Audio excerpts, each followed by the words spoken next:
पितृपक्ष में कौवों को भोजन क्यों कराया जाता है? पितृपक्ष में श्राद्ध कर्म करते समय कौवों को भोजन कराना महत्वपूर्ण माना गया है।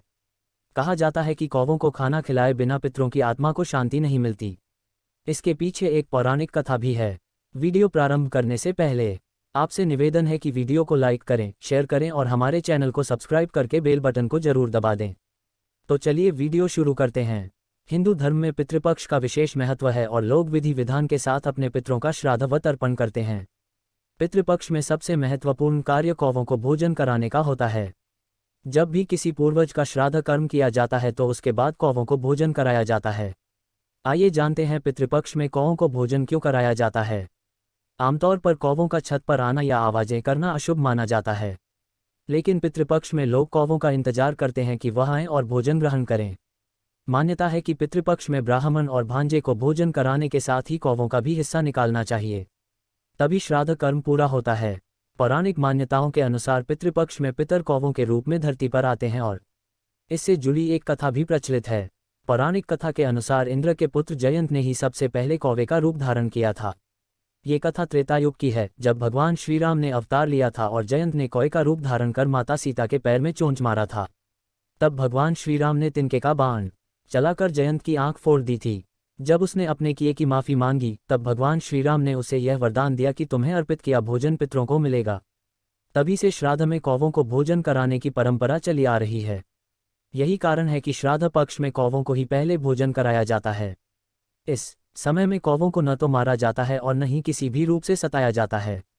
यदि कोई व्यक्ति ऐसा करता है तो उसे पितरों के श्राप के साथ साथ अन्य देवी देवताओं के क्रोध का भी सामना करना पड़ता है और उन्हें जीवन में कभी भी किसी भी प्रकार की कोई सुख और शांति प्राप्ति नहीं होती। पितृपक्ष और दानवीर कर्ण से जुड़ी कथा। हिंदू धर्म में पितृपक्ष का बहुत ही अधिक महत्व है। शास्त्रों के अनुसार ये भाद्रपद मास की पूर्णिमा से शुरू होकर आश्विन मास की अमावस्या तक चलता है। श्राद्ध पक्ष के इन 16 दिनों को पूर्वजों के किए उपकार को चुकाने के दिन माना जाता है। मान्यता है कि पितृपक्ष के दौरान पूर्वज धरती पर आते हैं और श्राद्ध व तर्पण के रूप में अपने वंशजों से भोजन और जल ग्रहण करते हैं। लेकिन क्या आप जानते हैं कि 16 दिनों तक चलने वाले पितृपक्ष की परंपरा कैसे शुरू हुई? पौराणिक कथा के अनुसार इसका संबंध महाभारत काल के दानवीर कर्ण से माना जाता है। पौराणिक कथा के अनुसार श्राद्ध को लेकर महाभारत योद्धा कर्ण के बारे में एक कथा प्रचलित है, जिसमें गया है कि जब कर्ण की मृत्यु होने के बाद उनकी आत्मा स्वर्गलोक में पहुंची तो वहां पर उन्हें भोजन में खाने के लिए ढेर सारा सोना और सोने से बने आभूषण दिए गए। तब कर्ण की आत्मा को कुछ समझ में नहीं आया। तब कर्ण की आत्मा ने देवराज इंद्र से पूछा कि उन्हें खाने में सोने की चीजें क्यों दी जा रही है। कर्ण के सवाल के जवाब में देवराज इंद्र ने बताया कि तुमने अपने जीवन काल में सोना ही दान किया था, कभी भी अपने पूर्वजों को खाने की चीजों का दान नहीं दिया, इस कारण से तुम्हें भी सोना ही खाने को दिया गया। इस पर कर्ण ने कहा कि मुझे अपने पूर्वजों के बारे में कुछ भी मालूम नहीं था, इसलिए उन्हें कुछ भी दान नहीं कर पाया। तब स्वर्ग से कर्ण को अपनी गलती सुधारने के लिए मौका दिया गया और उन्हें दोबारा 16 दिनों के लिए वापस पृथ्वी पर भेजा गया।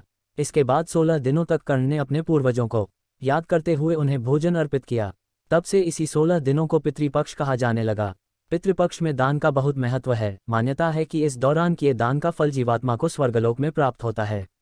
इस दौरान अपनी सामर्थ्य के अनुसार आप अनाज, वस्त्र, धन, मिष्ठान आदि दान कर सकते हैं। साथ ही श्राद्ध पक्ष में इस बात का भी ध्यान रखना चाहिए कि यदि कोई भिक्षा मांगने आए तो उन्हें कभी खाली हाथ नहीं जाने देना चाहिए। माना जाता है कि इस समय हमारे पितर किसी भी रूप में धरती पर आ सकते हैं। जय श्री राम।